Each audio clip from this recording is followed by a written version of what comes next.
Memahaminya bukan hambatan, bukan beban. Itu jawaban dari keinginan kita. Sebab kalau Anda nggak minta, nggak akan dikasih. Kalau bukan untuk maslahat, nggak akan diujikan. Itu pun kita mampu gitu. Itu indahnya.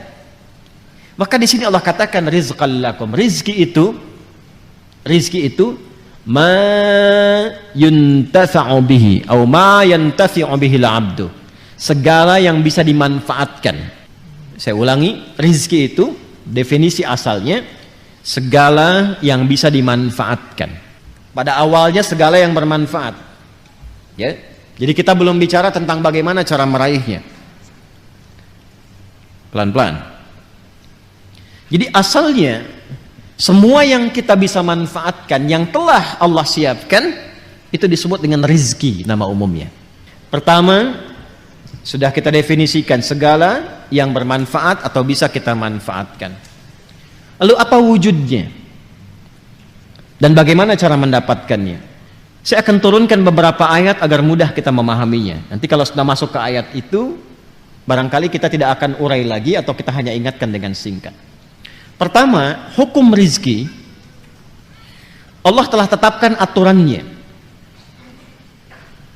Saya ulang, hukum rizki Allah telah tetapkan aturannya sebagai berikut. 1.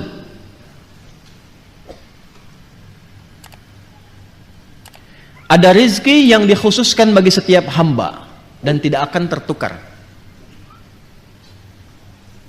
Ada rizki yang dikhususkan pada setiap hamba dan tidak akan tertukar. Kuotanya pas. Ya. Dan ini ditetapkan sejak ruh ditiupkan. Tepatnya sejak usia 4 bulan dalam kandungan. Jadi begitu usia 4 bulan dalam kandungan, Allah perintahkan malaikat untuk menuliskan ketetapan rizki yang telah Allah tetapkan untuk hamba itu. Qala an Abi Abdurrahman Abdullah bin Mas'ud radhiyallahu ta'ala anhu. Qala Rasulullah sallallahu alaihi wasallam, inna ahadakum yujma'u fi batni ummihi 40 yawman nutfah, rahmukallah. Thumma yakunu mithla dhalika 'alaqah, thumma yakunu mithla dhalika mudghah, thumma yursalu ilayhi al-malak fayanfukhu fihi ar-ruh wa yu'maru bi katbi 40. Yang pertama Quran surah ke-51 ayat 18. Wa fis samai rizqukum wa ma tu'adun. Ayat 22, maaf, 18-nya untuk istighfar, 22-nya untuk rizki. Quran surah 51 ayat ke-22. Wa fis samai rizqukum wa ma tu'adun. Ada ayatnya? Paling kanan agak ke bawah. Wa fis samai rizqukum wa ma tu'adun. Perhatikan cara membacanya. Wa fis samai rizqukum wa ma tu'adun. Ajal. Fa idza jaa ajaluhum la yastakhiruna sa'ah. Paling kanan sebelah bawah. Sudah? Ayyuhan nasu. Ada? Kulu mimma fil ardi halalan thayyibah. Maka hukum pertama kata Allah, ya ayyuhan nasu, hai semua manusia. Kalau semua manusia mencakup orang beriman saja atau umum? Artinya semua hamba Allah mendapati hukum yang sama. Kalau Anda ingin mendapatkan rezeki ini, Allah berikan hukum. Apa hukumnya? Kulu. Apa artinya kulu? Makanlah gitu ya. Nah ini yang dimaksud, agak fokus dikit. Ini di ilmu balaghah menggunakan hukum begini, dzikrul ba'di yuradu bihil kullu. Paham? Tidak, baik. Bahasa Indonesianya begini, bahasa Indonesianya sinekdok pas prototo. Paham? Tidak. Disebutkan sebagian mewakili keseluruhan. Paham? Nah, itu maksudnya. Ya. Kira-kira kalau kita ingin mengerjakan sesuatu, beraktivitas, bekerja, seringkali kita katakan kan untuk mencari sesuap nasi ya. Bapak mau kemana? Mencari sesuap nasi. Ibu ayah kemana? Mencari sesuap nasi. Padahal mungkin yang dicari satu rice cooker kan? Ya kan? pakaian, kebutuhan dan sebagainya ya. Baik, itu kan rizki ya. Rizki kan? Baik, maka rizki itu pertama bersanding dengan ikhtiar. Wujud ikhtiar itu adanya aktivitas pekerjaan. Karena itu, perhatikan, kata yang mengiringi rizki bentuknya kata kerja. Kulu, ya kerja.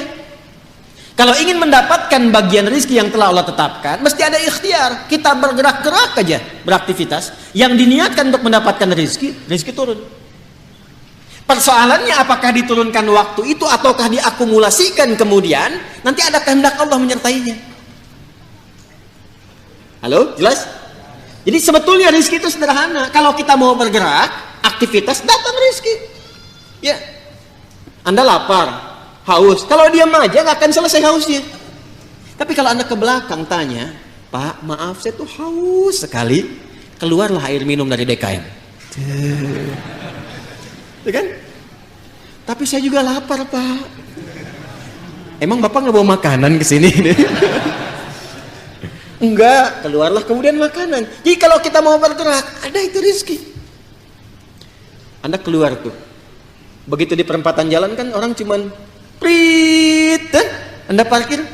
Tiba-tiba dengan peluit itu baru keluar sedikit, prit. Kadang dia nggak pakai peluit sekarang itu. Mundur, balas kiri, gitu kan? Kita tanya kenapa emang yang kanan kan selalu dibalas sama yang kiri. Balas kiri, balas jalan. Dengan kalimat gitu aja Anda mengeluarkan uang kan? Kasih oleh Anda 2.000. Makasih Pak. Kasih 5.000. Makasih Om. Ya? Udah pindah tuh. Kasih 10.000. Makasih Bos, gitu ya? Ya kan? Kebayang ya? Jadi kalau kita mau bergerak, sebetulnya rezeki itu turun. Hanya nanti ada yang diakumulasikan, ada yang diberikan seketika. Ada yang sifatnya akumulatif. Sebetulnya hasil ikhtiar Anda hari ini, cuman mungkin diberikannya besok. Pernah nggak Anda cari pekerjaan? Bahasa manusia ditolak di sini, tolak di situ, tolak di sini. Pernah ya begitu ya? Tapi tiba-tiba setelah seminggu, 2 minggu, 1 bulan, Anda mendapatkan pekerjaan yang tawaran gajinya di luar ekspektasi Anda. Pak, mau nggak nih? Ada peluang 9 juta. Ternyata itu hasil ikhtiar Anda dari hari pertama, kedua, ketiga dapatnya itu. Paham sekarang ya? Itu hukum pertama. Jadi nggak bisa mendapatkan rezeki dengan diam. Selalu ada ikhtiar. Tapi jangan sampai ikhtiar itu awas, ditempuh dengan bentuk yang negatif. Atau didapatkan dengan cara ikhtiar misalnya, maaf ya, bukan dalam gerak yang positif. Negatif itu kan bisa maksiat, ya, atau pengertian yang kedua tidak bergerak sehingga sakit. Dengan sakit itu rezeki datang. Paham nggak? Anda nggak minum sampai sakit, tuh kan? Nah, begitu sakit, tiba-tiba datang orang nengok, bawa buah, gitu kan? Bawa makanan. Jangan diikhtiarkan dengan sakit untuk mendapatkan itu. Paham?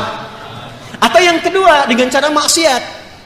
Seseorang menempuh maksiat, menempuh cara yang tidak dibenarkan, yang menimbulkan persoalan. Sesuatu yang menimbulkan persoalan, kemudian persoalan itu bisa diurai sehingga lurus kembali, keadaan yang lurus, benar, gak ada soalnya, itu disebut dengan halal namanya. Dari kata ahalla yuhillu. Kata ahalla dari kata halla. Orang Arab kalau mengatakan hillul mushkilah, artinya, atau hillul ahbal, benang yang kusut bisa diurai lagi. Sehingga dia menjadi lurus. Sesuatu yang lurus yang tidak ada persoalannya disebut dengan halal namanya. Jelas? Nah, maka ketika Anda menempuh mencari rezeki ini, carilah yang lurus-lurus saja. Cari yang lurus, jangan cari sesuatu yang membuat kehidupan Anda jadi kusut.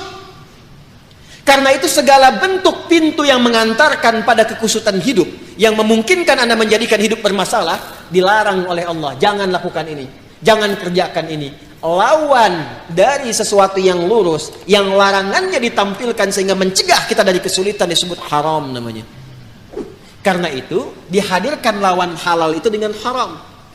Halal pada asalnya menunjuk pada keadaan lurusnya, sedangkan haram hukum pencegahannya. Saking sayangnya Allah kepada kita, saya inginkan hidupku itu lurus, jangan ada masalah. Jangan sampai kamu bapaknya yang korupsi, anaknya yang dibully. Jangan sampai bapaknya yang bermasalah, anaknya yang di sekolah yang diserang oleh teman-temannya. Anak SD diteriaki, bapak kamu koruptor ya, bapak kamu koruptor ya. Apa Anda tega melihat anak Anda bermasalah di sekolahnya hanya karena perbuatan bapaknya? Tuh. Maka kata Allah yang lurus-lurus saja. Gak usah menipu, gak usah korupsi, gak usah nyogok, lurus aja. Kan tadi tahu rizkinya sudah ditentukan, gak akan tertukar. Besok meninggal juga kok. Mau meninggal besok? Hah? Paham gak? Paham sampai sini ya? Nah, kalau sudah paham, kalau sudah dapat yang itu, cari yang baik-baik untuk tubuh kita. Tadi jangan sampai mendapatkan sesuatu, betul cara dapatnya halal. Cuman mengonsumsi yang lain yang kira-kira nggak sehat untuk tubuh. Dapat harta dengan halal, beli duren. Durennya bagus, tapi kalau makan duren 100 biji, kan masalah. Maka idealnya dapatkan dengan cara yang benar, konsumsi dengan cara yang menyehatkan. Cara yang menyehatkan itu bahasa Arabnya thayyib. Dari kata tabba, ya kan? Orang yang berkontribusi membantu supaya sehat disebut tabib, bahasa kitanya dokter. Maka Allah tegaskan supaya kita nggak banyak nanya lagi, kulu mimma fil ardi halalan, itu maksudnya halalan thayyibah. Ya. Jadi mencari rezekinya di mana? Halo? Di langit telah ditetapkan rezeki, diturunkan ke mana? Ke bumi. Maka cara kita berikhtiar, ikhtiarnya di mana? Di bumi. Tapi apakah mungkin mencari rezeki di bumi, semuanya bumi kita kelilingin? Tidak kan? Karena itulah ayatnya mengatakan mimma, singkatan dari min dan ma, di setiap tempat yang mampu engkau pijak. Jadi kalau misalnya Anda merasa nggak ada peluang di sekitaran ini, pindah. Kan Bekasi luas. Itu baru Bekasi. Nggak ada di PTM pindah PJS, nggak ada PJS pindah Greenview, nggak ada di sini pindah Pekayon. Pekayon aja masih luas. Nggak ada di selatan pindah utara, nggak ada utara pindah timur, kan? Nggak ada di timur pindah dari kota ke kabupaten, Kabupaten Bekasi. Nggak ada di situ geser pindah Depok, nggak ada Depok pindah. Banyak sekali tempat bisa dipijak. Jangan jadikan alasan ketika nggak menemukan di satu tempat Anda berbuat maksiat. Bukan Anda di sana maksudnya ya, ini contoh aja umum. Jangan jadi alasan kalau Anda tidak mendapatkan di satu tempat, jangan jadikan pijakan itu untuk berbuat maksiat. Aduh, udah sekarang susah Ustaz jadi yang halal, itu aja yang haram susah. Kenapa sih harus selalu banyak alasan? Allah sudah menjamin, kenapa manusianya bikin susah? Paham sampai sini? Jelas ya? Nah, ini bagian yang pertama, ini hukum umum. Jadi kalau ingin mendapatkan rezeki, ingin mendapatkan kesuksesan dalam konteks berkehidupan, maka silahkan beraktivitas, silahkan bekerja, silahkan semangat, dan iringi pengetahuan untuk menambah itu, menambah kuantitas dan kualitasnya. Biasanya nanti persamaannya semakin tinggi ilmunya, semakin juga cepat mendapatkan rezekinya. Makanya S1 dengan S2 beda kan? Dari salarinya saja kan? S2 dengan S3 beda kan? Ya kan? Nah, maka kalau ingin tingkatkan silahkan ada skema pengetahuan, ada skema rajin untuk beraktivitas. Semakin Anda menguatkan diri, semakin rajin, semakin kuat, semakin banyak bisa didapatkan. Jadi kalau masalah rizki, yang teori pertama hukum umum tidak dikorelasikan dulu dengan iman. Jadi di sini tidak bisa Anda berkata begini, ya Allah, aku sudah beriman, kenapa dia kaya aku tidak? Padahal dia nggak beriman. Allah balik nanya, kamu kerja nggak Joni? Kan aku udah bikin hukum, dia memang belum beriman, tapi dia lihat tuh keluarnya kapan, kerjanya bagaimana. Kamu belajar 2 jam, dia 8 jam. Ya kan? Dia punya kreativitas, punya inovasi, kamu cuma lihat, manfaatkan, kerja begini kamu ketinggalan. Kalau kamu mau seperti itu, ya kamu taikan tenaganya, ekstra tambahkan dan seterusnya. Kan F1 sama dengan F2 kan? Gaya gerak sama dengan gaya dorong. Apa yang didapatkan itu yang keluar, gitu kan? Dan seterusnya. Nanti banyak kalau fisika bisa kita turunkan lagi. Ada hambatannya, ada macam-macamnya, ada tantangannya. Hukum Pascalnya kan apa? F sama dengan P kan? Gaya berbanding lurus dengan tekanan kan?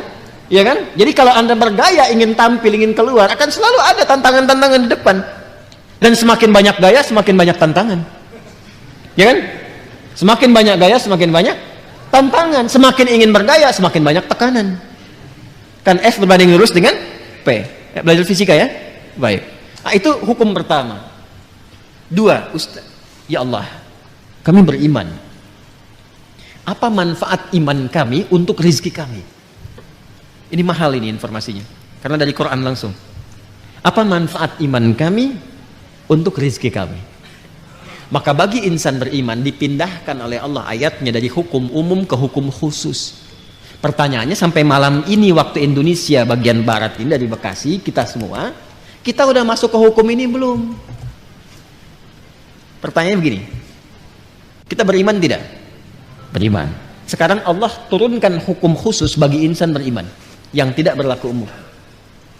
Kalau kita ikuti, maka terjawab pertanyaan kita, ya Allah, apa manfaat iman kami kepadamu yang hubungannya dengan rizki?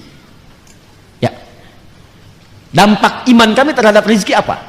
Maka diturunkanlah ayat 172 di surah Al-Baqarah itu. Yang tadi 168 sekarang pindah ke 172. Paling kiri agak ke atas sedikit ya. Maka yang tadi ya ayyuhan nasu, yang ini ya ayyuhalladzina amanu. Sudah beda ya? Yang Al-Baqarah 168 ya ayyuhan nas. Al-Baqarah 172 ya ayyuhalladzina amanu. Jelas? Hei semua yang telah menyatakan dirinya beriman. Kulu, tetap sama dulu. Ikhtiarnya sama. Jadi bukan berarti sudah beriman gak ada ikhtiar. Tetap kamu pun kalau sudah beriman, tetap hukum ikhtiar berlaku, kata Allah. Yang gak bisa, ya Allah, asyhadu an la ilaha illallah, asyhadu anna Muhammad Rasulullah, jatuh emas 10 kilo dari langit, boom. Gak begitu. Tetap ikhtiar, kulu, kerja juga. Tapi perhatikan cara bekerjanya insan beriman. Ini yang ingin saya maksudkan. Dan ini bukan sesuatu yang menghasilkan keluhan. Jadi kalau kita sudah mengerti dan benar-benar beriman, ikuti ayat ini, perhatikan jaminannya. Kulu min thayyibati ma razaqnakum. Fokus ke sini. Al-Baqarah ayat 168, kulu dengan ya ayyuhan nasu kulu mimma fil ard halalan thayyibah, halalan thayyibah. Ya ayyuhan nas. Al-Baqarah 172 ya ayyuhalladzina amanu. Nah, saya highlight ya. Yang ini ya ayyuhan nas, manusia, hukum umum, ini sifatnya universal. Yang ini ya ayyuhalladzina amanu, spesifik untuk insan beriman. Yang ini kulu mimma fil ardi. Yang ini kulu min thayyibati ma razaqnakum. Insyaallah. Fokus baik-baik. Pada hukum umum ya ayyuhan nasu kulu mimma fil ardi, hukum ikhtiarnya dibuat oleh Allah Subhanahu wa taala dengan hukum umum yang rizkinya akan turun berdasarkan dengan kerasnya ikhtiar. Jadi semakin tinggi ilmunya, semakin banyak kerjanya, semakin juga berbanding lurus dengan rizki atau kuantitas rizki yang didapatkan. Jadi kalau kerjanya makin keras, ya kan? Makin kuat, makin disiplin, makin banyak waktunya, maka demikianlah kuantitas rizki makin datang, makin banyak, makin banyak, makin banyak. Bagi insan beriman, Allah rubah hukumnya. Perhatikan, kulu min thayyibati, dihapuskan kalimat mimma fil ardinya. Ini asalnya begini bunyinya, min, ma. Kulu silahkan kerja, aktivitas ikhtiar. Mimma fil ardi, di setiap tempat yang kamu bisa jejak di bumi. Gak ada di sini, pindah sini, pindah sini, pindah sini, mencari. Ya kan? Bagi insan beriman yang benar imannya, oleh Allah dihilangkan kalimat ininya, maksudnya tidak digunakan kalimat ini. Kulu langsung pindah ke sini. Kata thayyibnya dijamakkan berbentuk thayyibat. Dibuang halalnya, dimunculkan kata thayyibnya dalam bentuk jamak. Kulu min thayyibati ma razaqnakum. Dan yang paling dahsyat, diganti kata mimma fil ardi dengan kalimat ma razaqnakum. Perhatikan cara menerjemahkannya. Kalau kita baca Quran, bacanya begini, ya ayyuhalladzina amanu kulu min thayyibati ma razaqnakum. Tapi kalau kita terjemahkan, cara membacanya begini. Hai semua insan beriman, ma razaqnakum, telah banyak aku siapkan. Dengan keagunganku aku telah siapkan rizki untukmu. Jelas? Paham gak sampai sini? Nah, bagaimana cara mendapatinya? Maka mencarilah, berikhtiarlah untuk mendapatkan aku yang telah siapkan itu, yang telah aku siapkan itu dengan imanmu. Bagaimana ya Allah cara mencari rezeki dengan iman? Pertama, Allah buang pada bagian kedua kata halal yang nggak disebutkan. Yang ini halalan thayyibah, yang ini dibuang kata halalnya. Tidak ditemukan kata halal. Ya ayyuhalladzina amanu kulu min thayyibati, halalnya kemana? Kenapa dibuang kata halal? Karena bagi insan beriman itu, imannya sudah otomatis membimbing ia pada segala yang halal. Pengertiannya apa? Pengertiannya, setiap insan beriman itu mustahil mencari yang haram. Jadi kalau kita insan beriman selalu terpikir mencari yang halal, itu rezekinya Allah akan dekatkan kepada kita, sehingga tidak lelah mencarinya. Itu maksudnya. Jadi sekarang kalau mau kerja, kalau mau cari apapun, yang dibayangkan pertama kali jangan sulitnya dulu. Jangan capeknya. Jangan jauhnya, yang dibayangkan halalnya. Ya, jadi yang terbayang itu apa yang dihalalkan oleh Allah. Konsultasi ke ulama, lihat bakat Anda, minta sama Allah. Kalau Anda lakukan ini, kata Allah, aku mudahkan engkau mendapatinya, bukan engkau lelah mencarinya. Itu yang dimaksudkan. Jelas sampai sini? Nah, kalaupun sudah dapat, iman itu akan membimbing kita untuk selalu menyikapi rezeki dengan asas manfaat. Jadi yang Allah berikan nanti berkahnya. Dan berkah itu nggak dilihat pada banyaknya. Nggak dilihat pada banyaknya, karena setiap yang berkah itu pasti mengandung manfaat. Di ciri insan beriman itu sudah nggak lelah mendapatinya, lalu nafsunya ditata oleh Allah supaya memanfaatkan apa yang dicari itu, segala yang bermanfaat untuk dirinya saja. Jadi akhirnya dia nggak sibuk banyak berpikir sesuatu, yang penting bermanfaat untuk dirinya dia dapatkan. Saya beri contoh begini yang paling gampang memahaminya. Bapak Ibu kalau haus itu butuh apa? Minum. Sederhananya kan ada minuman, kita minum selesai haus kan? Itu konsep dasarnya. Jadi kalau ada air bening, ini air misalnya bening, airnya bagus, menyehatkan, baik. Kalau diminum, hausnya hilang nggak? Nah, itulah asas manfaat namanya. Saya bukan ingin contohkan saya minum, bukan. Saya tidak terbiasa ceramah sambil minum. Ya, karena memang nggak mungkin ceramah sambil minum gitu ya. Ya, simpan dulu. Yang saya ingin katakan, prinsip minum itu menghilangkan haus. Tapi persoalannya ketika nafsu menunggangi itu, ini masalah. Minum Pak, nggak mau yang ini pengen buah naga. Naganya coba yang di Depok ya caranya. Kebayang nggak? Sekalian beli nasi goreng ya ke Kebon Sirih, mampir di situ. Jam segini suruh nari nasi goreng yang di Kebon Sirih. Padahal di depan udah banyak keliling-keliling, tek. Nyari sana macet, dapat buah naga, begitu mau Kebon Sirih tutup. Akhirnya nggak makan gitu. Itulah nafsu. Itulah nafsu. Kalau sudah ditunggangi oleh nafsu berdasarkan provokasi setan. Paham nggak sampai sini? Maka insan beriman itu kalau dia mencari rezeki dengan imannya, maka Allah akan bimbing ia mendapatkan rezeki itu dan dijamaahkan bentuk thayyibnya dalam bentuk berkah.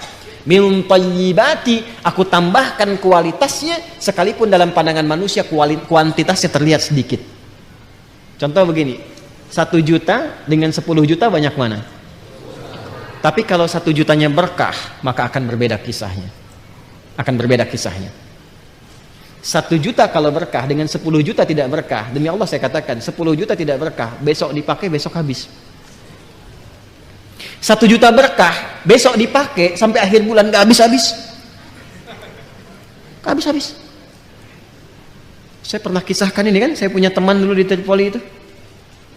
Ya, dia dari Bukit Tinggi itu diberikan oleh ibunya yang penyayang, Masya Allah, rizki yang paling halal yang pernah dikumpulkan oleh ibunya, sejumlah $50. Ia berangkat teman-teman sampai di Tripoli, selama 4 tahun itu nggak habis $50 itu, dan nggak pernah terpakai $50. Sampai dia berazam mohon pada Allah, saya ingin ganti perjuangan ibu saya memberi saya ini dengan menghajikan beliau, dan dikabul oleh Allah.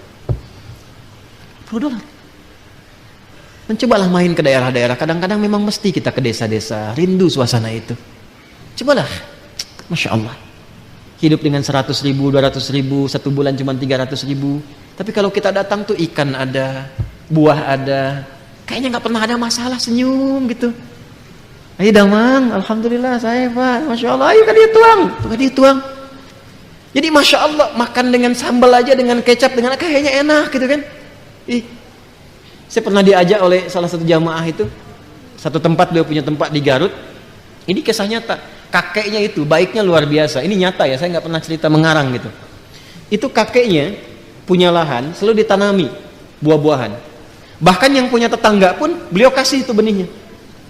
Sampai cucunya yang dekat dengan kami sampai bingung nanya, kayak kenapa harus tambahin begini? Nggak apa-apa, yang penting manfaat. Sampai sekarang teman-teman sekalian, itu Masya Allah, kalau sudah tumbuh kayak alpukat itu nggak kenal musim. Dia selalu tumbuh di musim manapun, dan kalau sudah habis muncul lagi buahnya. Itu besar buah alpukatnya itu bisa sebesar cangkir kelapa itu. Lalu ikan-ikannya tuh, Masya Allah, ikannya ada, airnya mengalir dari Cipanas hangat gitu ya. Itu selalu seperti itu, berkah, baik. Itulah keberkahan. Jadi kalau datang ke sana, ikan tinggal mancing ngambil sendiri, alpukat ada, kelapa ada, dan itu sesuatu yang sangat indah, uniknya nggak habis-habis. Kan siapa yang menjadikan itu? Allah kan? Tadi hukumnya kan, fa akhraja bihi minas samarati rizqan lakum. Jadi sebetulnya kalau kita mencari pakai iman, dunia ini nggak jadi beban. Yang jadi beban itu nafsu. Iya kan? Ya, yang jadi beban itu apa? Nafsu. Pakaian fungsi menutupi aurat, tampil dengan baik. Tapi kalau semua model ingin dimiliki, capek kan? Cuman sekedar beli daster harus ke Paris. Padahal Citayam mungkin banyak gitu kan?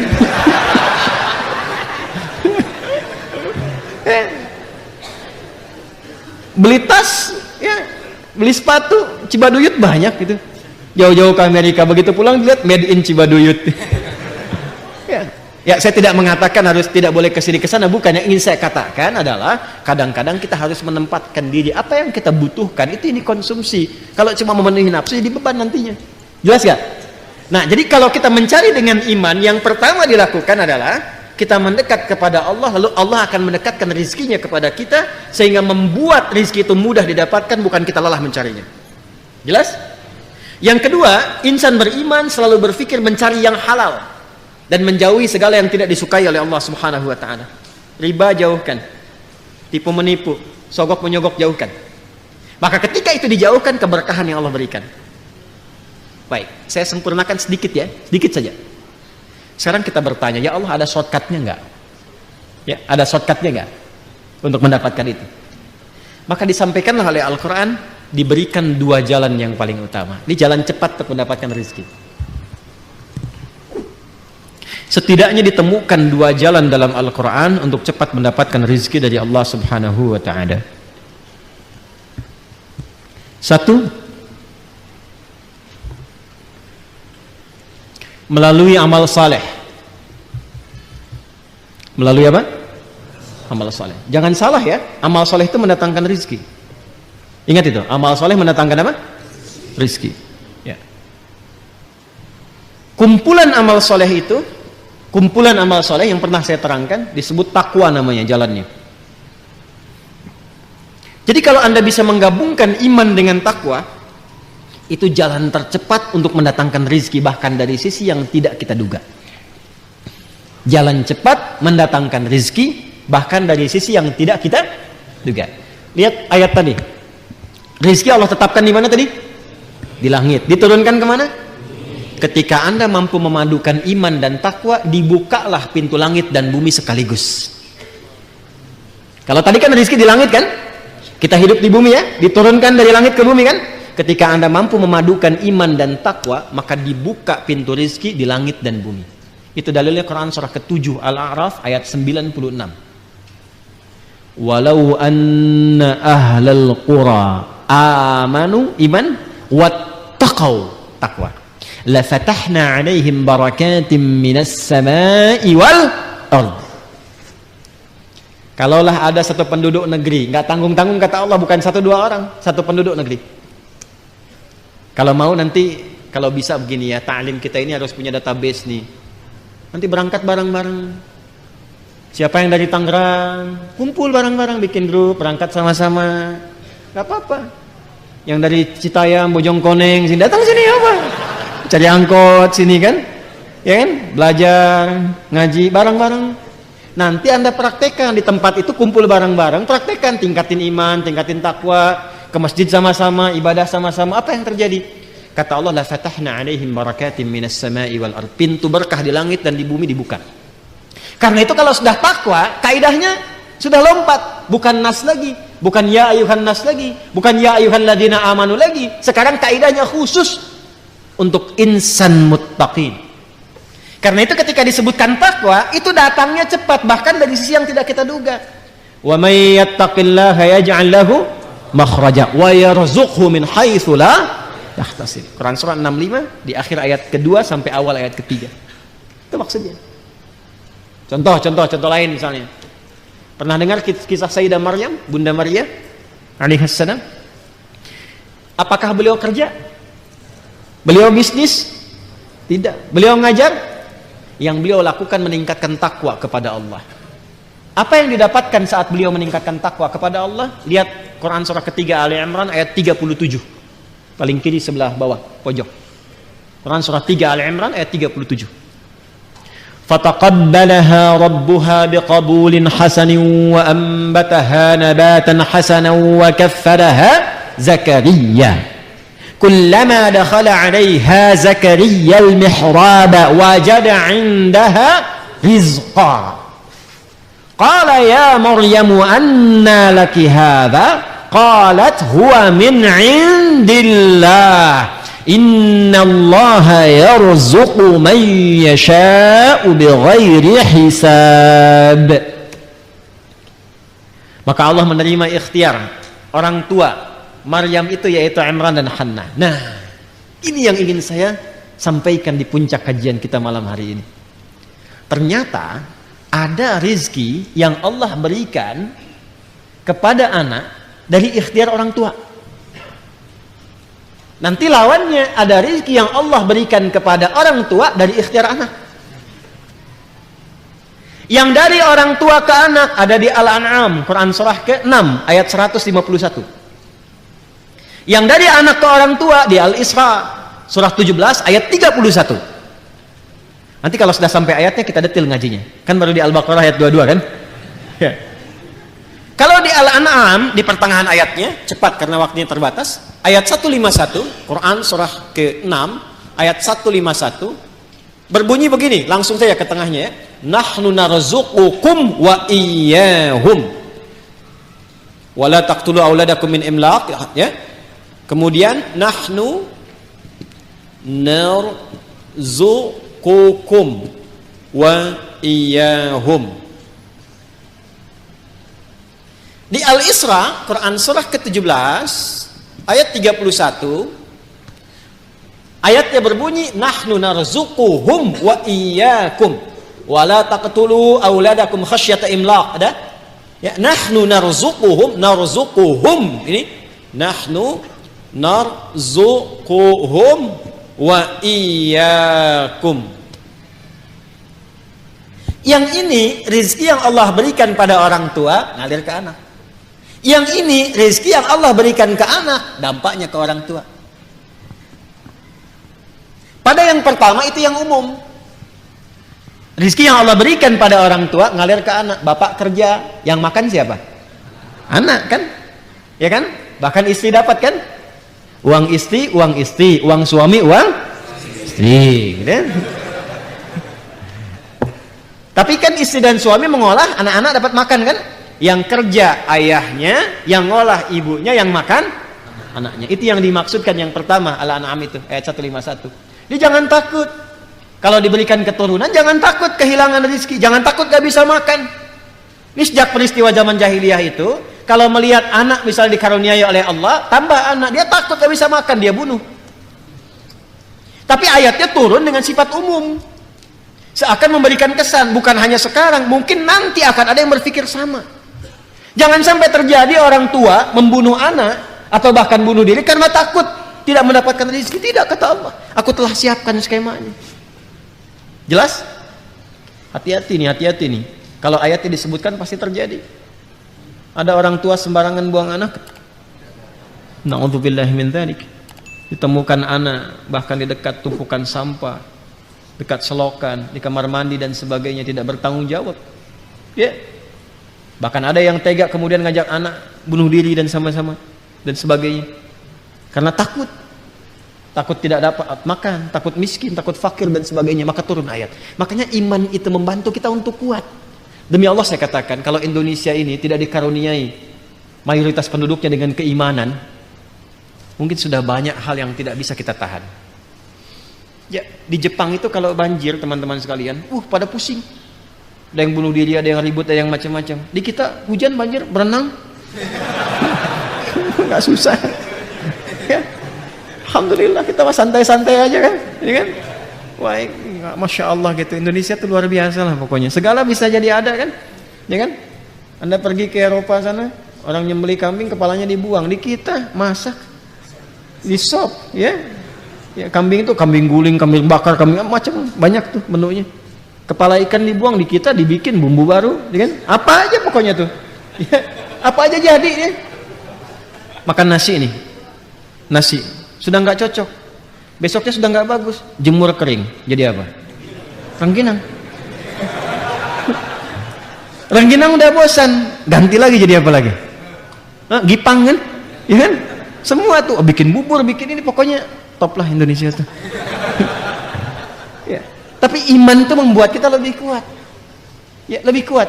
Makanya kalau kita beriman jangan takut Pak, kerja, aktivitas saja, Allah kirimkan. Yang bikin repot tuh kalau nafsunya banyak. Makanya didik anak itu untuk mendapatkan berkah. Jangan dididik anak mendekatkan kepada nafsu.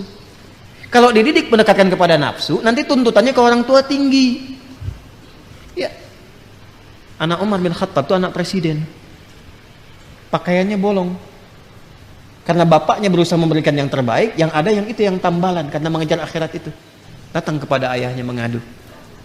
Dengan bersedih. Kenapa nak? Teman-temanku pakaiannya bagus-bagus katanya. Tidakkah engkau ingat kalau bahasa kita? Kita kan nanti bagusnya di akhirat. Di sini kan sementara saja.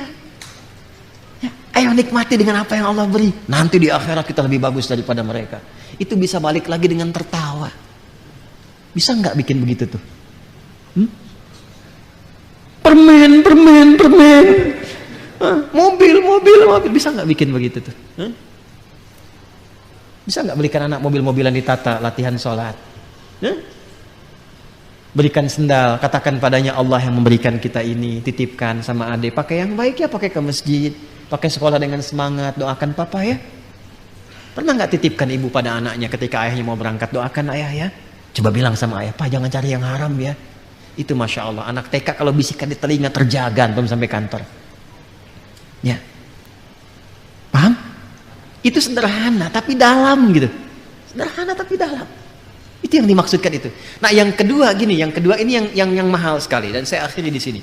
Nahnu narzuquhum wa iyyakum. Ada rizki yang Allah tetapkan lewat anak tapi orang tua dapat. Seperti Imran dan Hannah pernah menyiapkan Maryam dan dengan itu orang tua dapat. Ibu sekarang masuk TK mahal nggak? TK ya? Saya kadang-kadang bingung juga dapat apa di TK di SD. Masuk SD mahal ya? Udah puluhan juta sekarang ya. Ya SMP demikian ya. Dan seterusnya. Mau saya kasih rumus gak di Quran yang murah? Mau? Baik ya.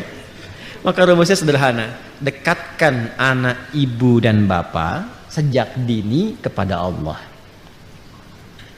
Nanti Allah yang akan meringankan segalanya. Itu bahasa Quran, bukan bahasa saya.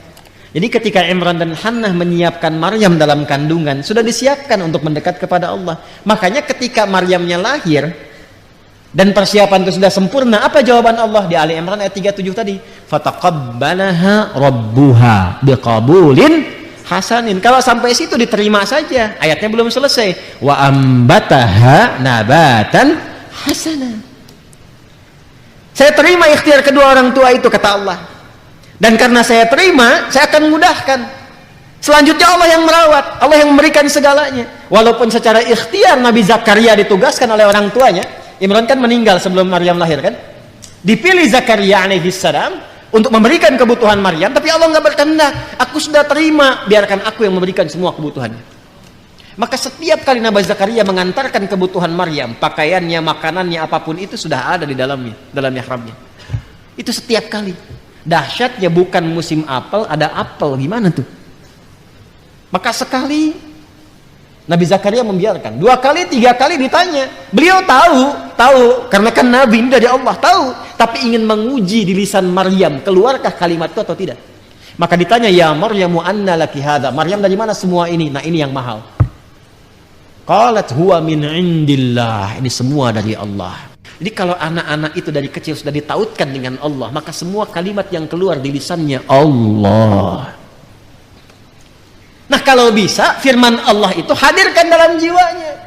Kalau sudah firman Allah hadir di jiwanya sejak dia kecil, itu dijaga oleh Allah itu. Dan ketika dijaga meringankan beban yang bapak ibu anggap sebagai beban untuk memberikan rezeki. Nggak percaya silahkan, firman Allah hadirkan. Jadikan dia penghafal Quran dari sejak kecil. Tiba-tiba apa? Mau masuk sekolah ada beasiswa untuk menghafal Quran. Padahal sudah Allah siapkan. Jalurnya Allah siapkan. Tiba-tiba apa? Ada kiriman makanan. Tiba-tiba apa? Ada undangan ini, undangan itu dan sebagainya. Itu cuma wasilah saja. Pada akhirnya itulah perhatian Allah kepada hasil ikhtiar bapak dan ibu. Kok bisa anak yang hafal Quran yang umroh bapak ibunya ikut? Padahal dari dulu nabung nggak jadi-jadi tuh. Hah? Maka cari wasilah takwa, titipkan itu lewat anak, maka lihat apa yang terjadi setelahnya. Itu akan ringan. Ya. Cobalah, ya, coba. Dan itu akan ringan. Demi Allah saya katakan itu akan ringan. Itu yang dimaksud nahnu narzuquhum wa iyyakum. Jangan takut. Kalaupun ada Allah titipkan anak, jumlahnya berapa, laki-laki, perempuan, semua rezekinya sempurna. Tapi kalau ingin cepat kata Allah, investasikan dari awal. Sehingga dunianya nggak terlalu capek, bebannya nggak banyak. Sekarang saya perhatikan kalau ngelihat orang tua, kok bayangannya tuh ingin dunia saja gitu. Kenapa sih takut anaknya masuk pesantren? Masuk pada dinia, sekolah-sekolah Islam.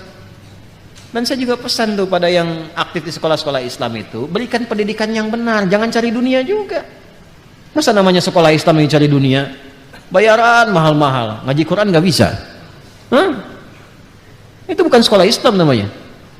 Ajarkan sholat dengan benar, ajarkan Quran dengan benar, jangan cari profit dunia. Nggak apa-apa mendapatkan bagian dari rezeki dunia, tapi akhirat itu utamakan. Jangan sampai bayarnya lebih mahal dari sekolah umum, tapi akhiratnya nggak dapat. Itu hisabnya besar sisi Allah Subhanahu wa taala karena bawa nama Islam. Mohon maaf ya, mohon maaf gitu. Ini mengingatkan saja. Paham? Alhamdulillah. Baik, ini yang dimaksudkan. Nah, kalau kita umum ingin cepat mendapatkan itu, nanti rajin baca Quran. Contoh, ini malam apa? Besok hari apa? Nah, ada ibadah apa? Udah pasti itu kan? Malamnya Jumat, harinya Jumat, sholatnya sholat. Kebanyakan pada saat Jumat cuman sholat Jumat saja. Padahal di Jumat itu Allah telah terapkan skema memudahkan rezeki. Kan ayat Jumat itu, sholat Jumat kan 11 ayat, bukan cuma 1 ayat. Kenapa ngajinya ayat 9 aja, 10-11 yang nggak dibaca? Coba deh buka Quran surah Al-Jumu'ah, surah 62, ayat 9 sampai 11. Jangan cuma 9 aja. Kalau 9 cuma kewajibannya. Ya ayyuhalladzina amanu idza nudiya lis-salati min yaumil jumu'ati fas'au ila dzikrillahi wa dzarul bai' dzalikum khairul lakum. Baik. Teruskan, jangan cuma sampai sini. Fa idza ayat 10, fa idza qudiyatis salatu. Tuh. Itu skema ikhtiarnya. Ya, fantashiru fil wabtaghu min fadlillah. Tahan sampai situ dulu. Ayat 11 yang baca. Itu bagian rizkinya. Ikhtiar ayat 10, rizkinya ayat 11. Wa idza ra'au tijaratan aw lahwan faddu ilaiha wa tarakuka qa'ima. Qul ma indallahi khairum minal lahwi wa minat akhiri. Wallahu khairul raziqin. Kan ayat 11 ditutup dengan kalimat Allah yang terbaik yang memberikan rizki. Apa kaitan Jumat dengan rizki? Jadi ternyata datang Jumat itu bukan hanya duduk, mendengarkan khutbah, kadang-kadang ngantuk, sholat, lantas pulang. Bukan cuman itu. Memang kalau begitu gugur Jumatnya, kewajiban gugur. Tapi fadilah Jumat yang banyak gak dapet. Apa yang diantara yang banyak itu? Ternyata ada kaitan dengan kemudahan rizki. Kata Allah tuh kalau Anda datang Jumat, kenalan. Siapa yang duduk samping kanan kiri Anda itu? Ya, berkenalan.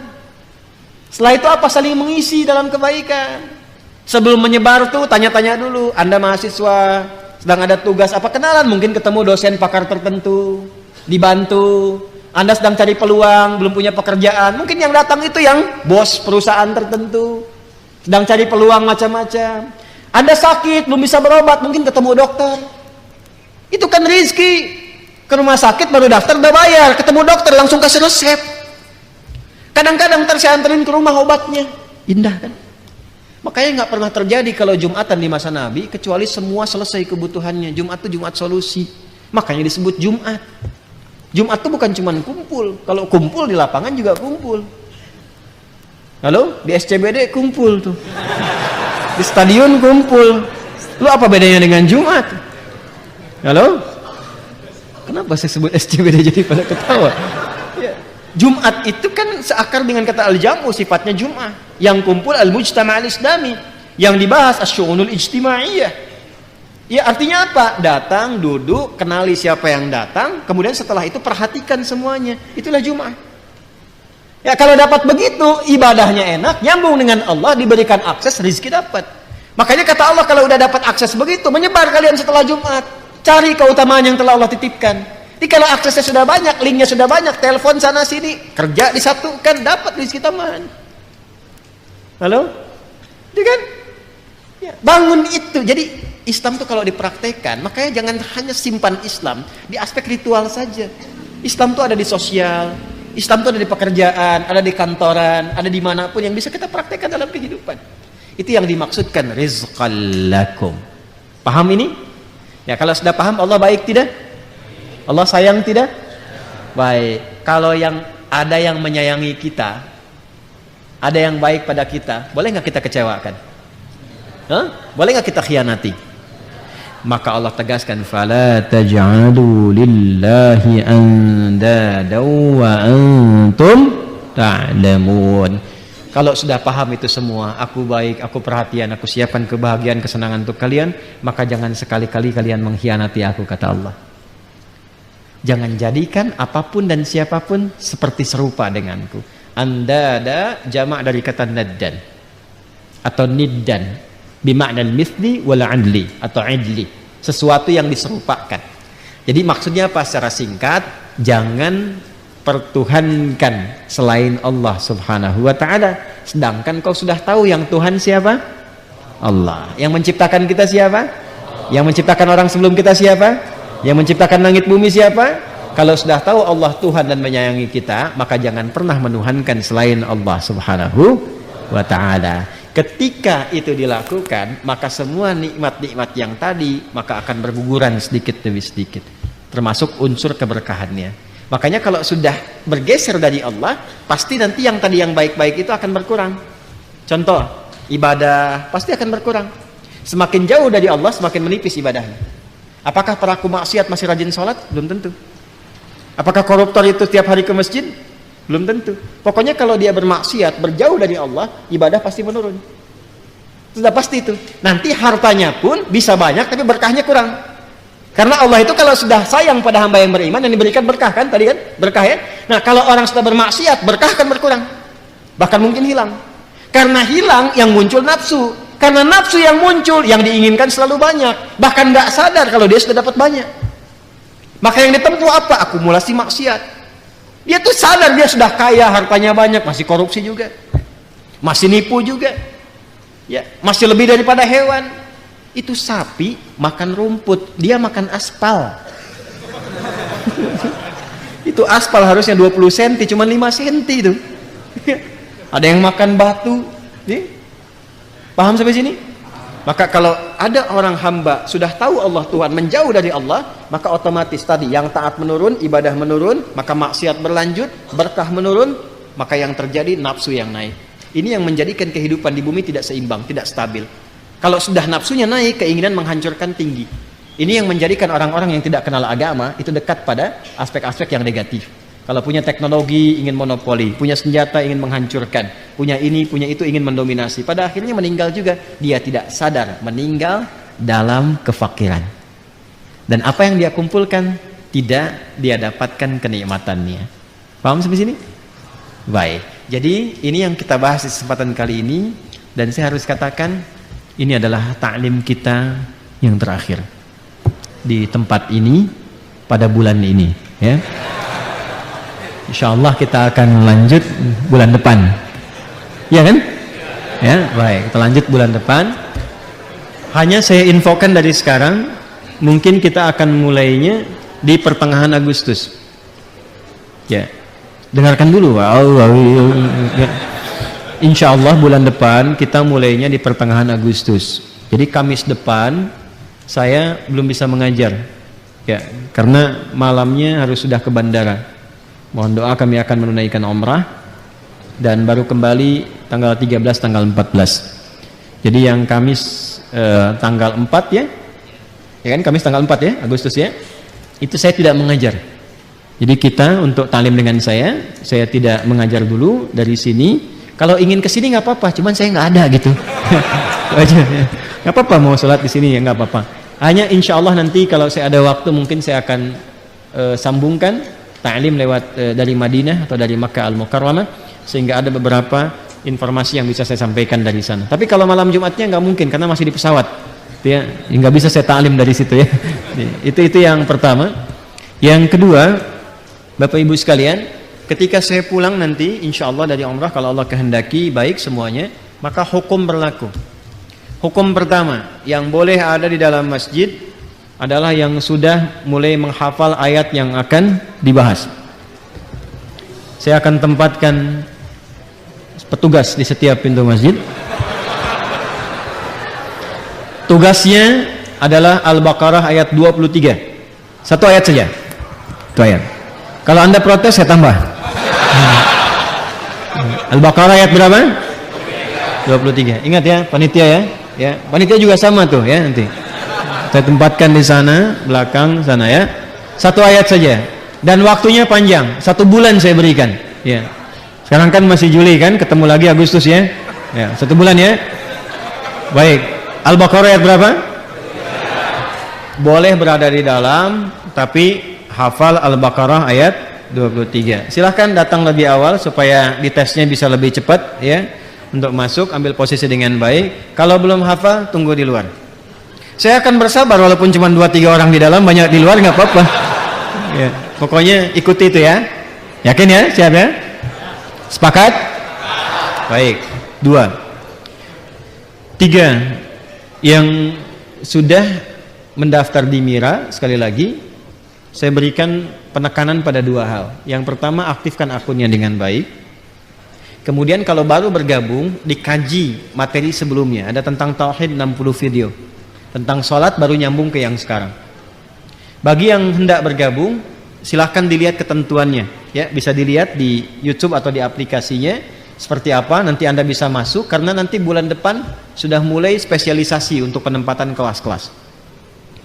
Yang ketiga, adik-adik yang di mahasiswa, saya katakan sekali lagi, saya tekankan, ayo siapkan dari sekarang untuk menjadi ahli Quran. Karena sekarang kami siapkan program pendampingan sambil kuliah, sambil menghafal dan belajar Quran sesuai jurusan masing-masing. Itu gratis, gak ada biayanya. Ya, alhamdulillah teman-teman yang wakaf itu kan kita cetakkan mushaf, paket hafalan, bukan mushaf. Paket hafalan sudah kami bagikan. Kemarin satu kampus di Banten, Faletehan, kami berikan 2.500. Ada kampus lain yang 5.000. Sekarang banyak di kampus-kampus sudah mulai mahasiswanya menghafal. Jadi kalau Anda tidak memulai, Anda ketinggalan. Nanti ada orang yang IPK 4 sekaligus hafal Quran, Anda kemana nanti? Ya. Kemudian yang selanjutnya, ini bagian yang terakhir barangkali. Bapak Ibu yang sekali lagi ingin menitipkan anaknya di pesantren, pendaftaran sudah dimulai.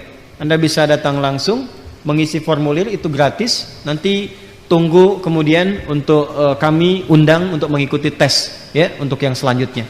Dan saya tutup sebelum kita berdoa, bagi yang telah dihubungi admin untuk hari Senin, imtihan qabul yang tahap pertama untuk beasiswa ke Tripoli, ke Libya, itu akan datang 2 utusan dari Tripoli melakukan ujian langsung secara lisan. Yang telah menerima undangan lulus pada bagian pertama, mohon jangan terlambat, jam 10 sudah berada di sini karena insya Allah akan dilakukan tes langsung oleh perwakilan dari Tripoli. Mereka insya Allah besok berangkat dari Jeddah dan sampai di Indonesia hari Sabtu, dan hari Senin akan mengadakan tes. Mudah-mudahan lulus, dan itu akan ada 2 kampus dan dua-duanya kampus-kampus top. Satu kampus yang saya alumni dari sana, kuliah dakwah Islamiyah. Yang kedua, kampus kuat untuk Quran, namanya Asmariyah. Itu kuat sekali, kalau masuk sana itu Qurannya kuat sekali, insya Allah. Jadi saya harapkan, dan semuanya gratis. Ya, tiketnya gratis, tinggal gratis, ada uang saku sampai dengan kembali, dan saya akan pantau sampai selesai S3 dengan izin Allah Subhanahu wa taala. Ini yang bisa saya lakukan, mudah-mudahan Allah menerima kita semua, memaafkan dan mengampuni kita semua, dan menjadikan kita menjadi hamba-hamba terbaik sampai kembali kepada Allah Subhanahu wa taala. Bapak Ibu sekalian, demikian pertemuan di malam hari ini. Jadilah hamba yang baik, bangun silaturahim, jauhi berbagai hal yang bisa memecah belah kita semua, dan mudah-mudahan sekali lagi Allah menjadikan negeri kita Indonesia terjaga dalam kebaikan dan meridai kita semua dalam kemuliaan insyaallah. Allahumma taqabbal minna innaka antas samiul alim wa tub alaina innaka antat tawwabur rahim. Allahumma ij'alna min ahli al-Qur'an waj'al al-Qur'ana sahiban lana fid dunya wa syafi'an lana fil akhirati ya arhamar rahimin. Allahumma inna nas'aluka ya Allah khairar rizqi wal barakah. Allahumma akfina bihalalika an haramik wa aghnina bi ta'atika an ma'siyatik wa bi fadlika amman siwak. Allahumma ati anfusana taqwaha wa zakkiha anta khairu man zakkaha anta waliyuha wa maulaha. ربنا آتنا في الدنيا حسنة وفي الآخرة حسنة وقنا عذاب النار وصلى الله على سيدنا محمد وعلى آله وصحبه أجمعين وآخر دعوانا سبحانك اللهم وبحمدك نشهد أن لا إله إلا أنت نستغفرك ونتوب إليك والحمد لله رب العالمين. السلام عليكم ورحمة الله وبركاته.